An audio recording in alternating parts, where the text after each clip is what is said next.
من الشیطان اللعین الرجیم بسم اللہ الرحمن الرحیم نحمدہ ونصلی علی رسولہ الکریم وصلی اللہ علی محمد وآلہ اجمعین اما بعد ناظرین کرام السلام علیکم۔ سب سے پہلے آپ تمام حضرات کے خدمت بابرکت میں اس مبارک شب کے مبارک بات پیش کرتا ہوں، اور آج میں حیدر ٹی وی کے ذریعے سے چند معروضات آپ تمامی حضرات کے خدمت میں، اس لیے کہ یہ شب ولادت باسعادت حضرت امام علی نقی علیہ السلام ہے، تو چونکہ کل کا دن ہمارے لیے عید کا دن ہے، اور عیدی کے طور پہ آپ تمامی حضرات کی خدمت میں امام کے کچھ جملے آپ کی خدمت میں عرض کروں گا۔ سب سے پہلی چیز جو میں آپ تمامی حضرات کی خدمت میں عرض کروں کہ چونکہ ہمارے امام کی ولادت ہے اور یہ مہینہ بہت ہی بابرکت مہینہ ہے، اور تمام چیزیں آپ تمامی حضرات کے اذہان عالیہ میں محفوظ ہوں گی انشاءاللہ۔ سب سے پہلی چیز کہ اگر کسی بھی امام کی ولادت کی تاریخ ہو یا شہادت کی تاریخ ہو تو سب سے پہلی جو ذمہ داری ہماری بنتی ہے کہ کس امام کی ولادت کی تاریخ ہے اور کس امام کی شہادت کی تاریخ ہے۔ ان دو تاریخوں میں، ان دو دنوں میں ہمارا فرض، ہم اسے فرض سمجھ کے ادا کریں کہ امام کی کل عمر کتنی تھی اور امام کی سیرت کیا ہے۔ سب سے بڑا کام ہمارے یہاں جو ہونا چاہیے وہ سیرت پہ ہونا چاہیے کہ آخر امام نے جو تعلیمات ہم تک پہنچائی ہیں اپنی قید میں رہ کر، قید کی سختیوں کے باوجود، وہ تعلیمات امام کی کیا ہیں۔ اگر خدا نخواستہ اگر ہم امام کی تعلیمات سے دور ہو گئے تو حقیقتاً ہم مقصد حیات کو فراموش کر دیں گے۔ لہٰذا تعلیمات امام نے جو ہم تک پہنچائی ہیں اس کو آپ تمامی حضرات کی خدمت میں عرض کر دوں۔ سب سے پہلی چیز ولادت امام کی، آپ حضرات کے ذہن میں ہوگا کہ 5 رجب سن 214 ہجری کو امام کی ولادت کی تاریخ ہے، اور شہادت کی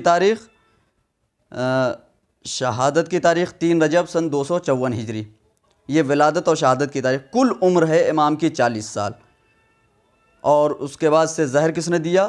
معتز باللہ نے امام کو زہر دیا ہے، معتز باللہ نے امام کو زہر دیا۔ تو امام کی کل عمر جو 40 سال ہے، ہمیں امام کی اس زندگی میں غور کرنا ہوگا کہ آخر 40 سال تک امام نے کیا کیا ہے، کس طرح سے سختیوں کو برداشت کر کے، مصائب کو برداشت کر کے جو تعلیمات ہم تک پہنچائی ہیں۔ ہماری ذمہ داری ہے کہ امام کی ان تعلیمات کو ہم زندہ کریں۔ یہ سب سے بس میں آپ کی خدمت میں امام کے 4 اقوال عرض کروں گا، اور اس کے بعد سے ایک نتیجہ چھوٹا سا خلاصتاً آپ کی خدمت میں عرض کروں گا کہ پہلی حدیث مولا فرماتے ہیں، یہ چاروں احادیث جو ہیں وہ حضرت امام علی نقی علیہ السلام کی ہے، اور بڑے نایاب جملے ہیں امام نے جو ارشاد فرمایا۔ امام فرماتے ہیں کہ الناس فی الدنیا بالاموال وفی الآخرۃ بالاعمال، کہ انسان کی حیثیت دنیا میں اموال کے ذریعے سے ہے اور آخرت میں اعمال کے ذریعے سے ہے۔ میرے عزیزو، امام نے فرمایا کہ دنیا میں انسان کی حیثیت اموال کے ذریعے سے، مال و دولت کے ذریعے سے ہے، اور آخرت میں اموال سے نہیں حیثیت ہے۔ انسان کے ساتھ اموال نہیں جائیں گے، اس کی مال و دولت نہیں جائے گی، بلکہ اعمال جائیں گے۔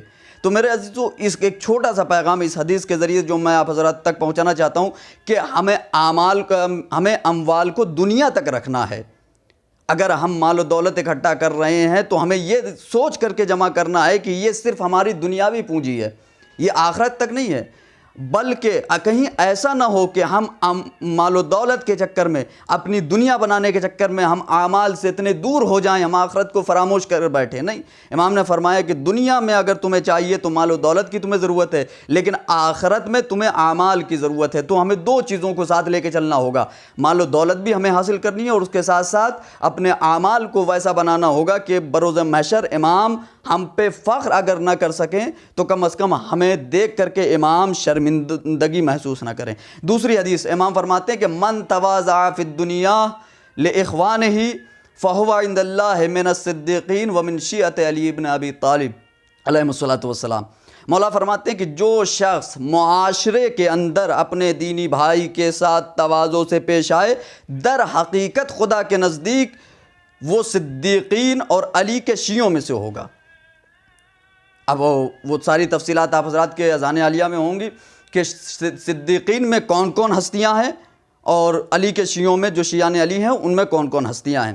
تو اگر ہمیں صدیقین میں یا عشیان علی میں اگر ہمیں خود اگر ہم چاہتے ہیں کہ ہمارا شمار صدیقین میں ہو یا علی کے شیعوں میں ہو، تو ہمیں ایک کام کرنا ہے۔ وہ کام کیا جو امام نے فرمایا، اپنے دینی بھائی کے ساتھ تواضع سے ہم پیش آئیں۔ لیکن آج کے بڑے افسوس کے ساتھ کہنا پڑتا ہے، عرض نہیں کرنا چاہتا لیکن بات آگے تو عرض کر دوں کہ آج کے اس ترقی یافتہ زمانے میں ہم کیا کسی بھائی کے ساتھ تواضع و انکساری سے پیش آتے ہیں؟ نہیں۔ اگر ہماری جیب کے اندر اگر 10,000 روپے پڑے ہوئے ہیں تو ہم کسی ایسے انسان کو ہم سلام تک کرنا پسند نہیں کرتے جس کی جیب میں 1,000 کی نوٹ پڑی ہو یا اس سے کم تر۔ اگر تھوڑی سی دولت اگر ہمارے پاس کیا آ گئی، اگر ہم نے گھر پہ اچھا کھانا کیا کھا لیا، اگر ہم نے اچھا لباس کیا پہن لیا، تو کسی غریب تک کو ہم سلام نہیں کرنا چاہتے ہیں۔ کیا امام علی نقی کی یہی تعلیمات ہے؟ کیا امام علی نقی علیہ السلام نے ہمیں یہی درس دیا؟ امام تو یہ کہہ رہے ہیں کہ اگر تم چاہتے ہو کہ آخرت میں تمہارا شمار صدیقین اور علی کے شیعوں میں ہو، تو پھر تمہیں تواضع و انکساری کے ساتھ اپنے معاشرے کے میں جو تمہارے دینی بھائی ہیں ان سے تم ملاقات کرو۔ تیسری حدیث، امام فرماتے ہیں من اطاع الخالق فلم یبال بسخط المخلوقین۔ یہ بڑا اہم جملہ ہے امام کا۔ امام فرماتے ہیں کہ جو خدا کی اطاعت کرتا ہے وہ لوگوں کے غصے کی پرواہ نہیں کرتا۔ یہاں پہ اگر اس کا ہم مفہومی ترجمہ یہ کریں کہ جو خدا کی اطاعت کرتا ہے پھر وہ اس بات کی اس کو پرواہ نہیں ہوتی، وہ اس بات کی طرف توجہ نہیں دیتا کہ لوگ اسے کیا کہیں گے۔ اگر ہمارے ذہنوں میں یہ بات بسی ہے کہ لوگ کیا کہیں گے تو اس کا مطلب یہ ہوا کہ ہم خدا کی اطاعت سے دور ہوتے چلے جا رہے ہیں۔ جس دن ہم خدا کی اطاعت میں اس حد تک خود کو لے کے چلے گئے کہ خدا کی نافرمانی سے دور ہو گئے ہم اور خدا کی اطاعت میں اگر اپنی زندگی بسر کرنے لگے تو پھر اس دن ہمارے ذہنوں سے یہ باتیں نکل جائیں گی۔ قرآن مجید اعلان کر رہا ہے کہ تم ہماری نعمتوں کا شکریہ ادا کرو، ہم تمہاری نعمتوں میں اضافہ کریں گے۔ امام فرماتے ہیں الشاکر اسعد بالشکر منہ بالنعمت التی اوجبت الشکر لأن النعم متاع والشکر نعم وعقبہ۔ امام فرماتے ہیں کہ شکر ادا کرنے والا ایک چیز ہے نعمت، اور خدا نے ہمیں حکم دیا ہے کہ جو نعمتیں ہم تمہیں دے رہے ہیں تم اس کا شکریہ ادا کرو، اور جب تم شکریہ ادا کرو گے تو پھر ہم تمہاری ان نعمتوں میں اضافہ کرتے چلے جائیں گے۔ تو ایک چھوٹا سا پیغام اس آیت کے ذریعے سے یہ ہمیں ملا کہ اگر ہم چاہتے ہیں کہ ہماری رزق و روزی میں اضافہ ہو تو سب سے پہلے ہمیں شاکر بننا ہوگا۔